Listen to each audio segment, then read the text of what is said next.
Detroit Tigers. Right up here in the front row, sure you have to pay attention. There you go. There you go. Take any questions, guys? Two-day assessment. You know, I will tell you this, man. It's important to these kids. They have prepared themselves in the summertime. They enjoy being around each other, and it's important. You can see that, you know, they have made a decision that they want to do good this year. Now, we got a lot of work to do, and there's a lot that goes into being really good, but, you know, I do think that they've made a decision to go after it.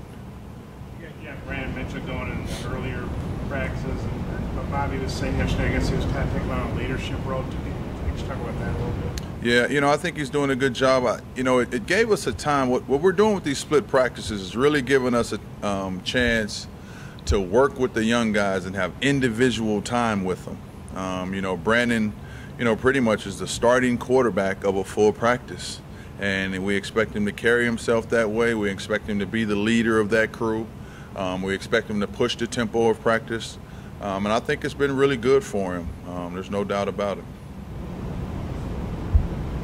You know, a lot of people rate your all's receivers the top in the SEC on top of the country, but no receivers got first or second team all SEC recognition on coaches or media. You got any thoughts on that? Well, you know, I cannot say that I read that anywhere, I saw it anywhere. I was probably somewhere in the film studying defensive video trying to come up with a plan when that came out. So I don't really spend much time talking about the, you know, preseason rankings. I believe it's kind of like, you know, starters. You know, people that always say, I want to be the starter, I want to be the starter. Well, it seems like, you know, you would want to be the guy that finishes the game instead of the guy that starts the game. And I think that I would rather those guys be rated the #1 receiver corps in the country at the end of the season than at the beginning of the season. Does it kind of surprise you that nobody got all SEC recognition? Is that surprising? I think that there's some good players in the conference. You know, I don't know. I know Georgia has a really good receiver. I know Alabama has a really good, highly recruited receiver. You know, we got a few, you know, really good receivers. So I don't know. I don't know anything about that. I didn't get a vote, man. I would have voted for him. Did you feel the secondary broke better on the deep pass tonight than perhaps it did this spring? You know, like I said, man, and when I said that it seems like these kids have, you know, decided to really concentrate, focus, be more aggressive, I was not just talking about the offense. You know, our practices are more competitive. You know, our team seems to be more of a, you can just tell that they put in a lot of work this summer. You can see it, and I'm talking about everybody on the team. There's no doubt about it. What do you think about the kickers there at the end? It's fun watching them go after it, man. It was amazing. You know, I think Eddie hit the left upright, and then, you know, Alex came right back the next kick and hit the left upright. So there's nothing like competition in the world. It's the best thing for everybody. What do you think of Brian at day two? Obviously, he got work on that foot yesterday. Was there any more soreness, or did he react pretty well? You know, his body is, I guess the right words is more sore than his foot is, because he hadn't done much in a long time. You know, when it comes to running and conditioning and being active. And when I saw him, he was the first guy in the building this morning. And I said, "How you feeling?" He said, "Man, I'm sore. You know, my body." But you know, he did a good job of preparing himself for practice, which means getting in the training room, getting in the ice tub, getting massages during the day to get himself prepared to come out and have a good practice. That's, you know, that's a part of being a SEC player. You have to prepare yourself for the practice session, not only mentally in the classroom, but you have to get in the training room and get your body prepared to come out and perform. Now it's been several months. What's the biggest difference between being the quarterback's coach and the offensive coordinator? That I take full responsibility for their performance. There's no doubt about it. I take responsibility from our head coach, which is tough when they don't perform. Is there some stuff you've had to delegate more because you're overseeing everything as far as the quarterbacks go, or how's that? Nah, you know, we've always been, you know, we believe that we coach this offense. This is our offense. You know, we've hired really good football coaches. You know, Chris Sinkovich, like I've always said, is a guy that I knew in the past.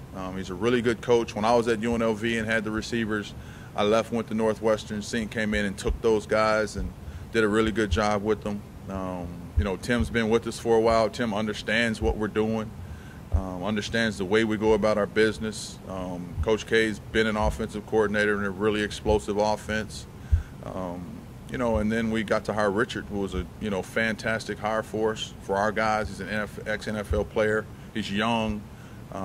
He's really a big guy and can really push and demand a lot from those guys. So we kind of spread it all out, and we believe this is our deal. We're going to put our mind together. We're going to do what's best to get our kids to go out and perform on a daily basis. So it's not just, I do delegate everything, but I'm just saying it's our offense. We coach it together. Very pleased last night. What's the thought after today's practice? Well, it's always good when he's happy. It's a pretty good thing when he's happy. And there were some things we need to get better on. I believe that he's happy with the energy. I believe that he's happy with the commitment that the kids have made.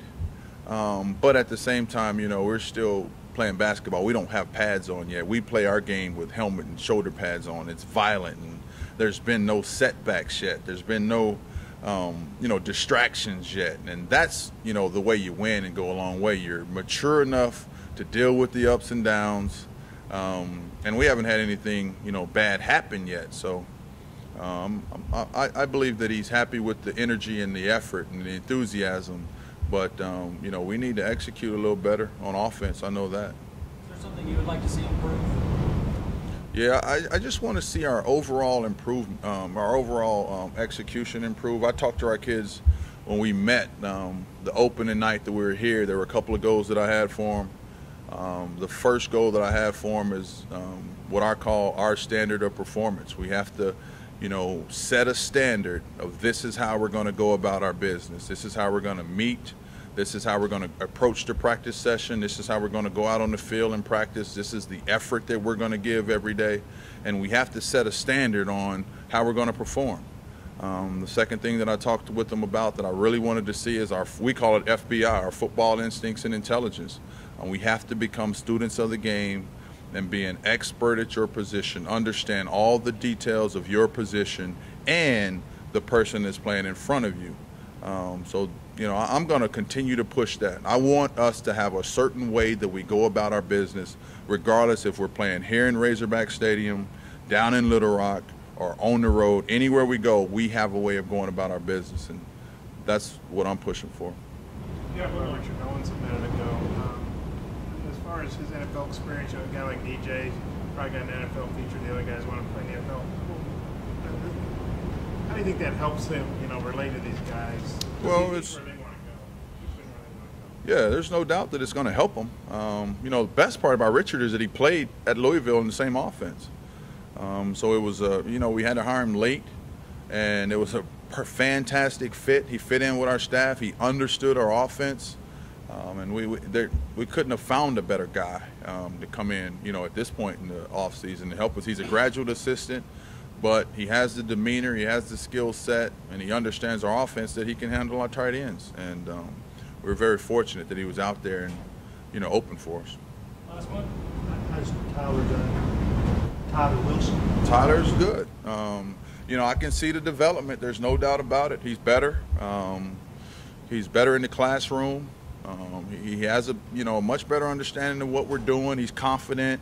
I think in the last couple of days he's thrown at a really high completion percentage in skeleton. So I'm fortunate to have the players that I have. It's just going to be important that we continue to develop, because we do play in the toughest conference in college football. We play in the toughest arenas in college football, so we have to continue to develop our mind and our execution of our technique. Thank you, Coach. All right.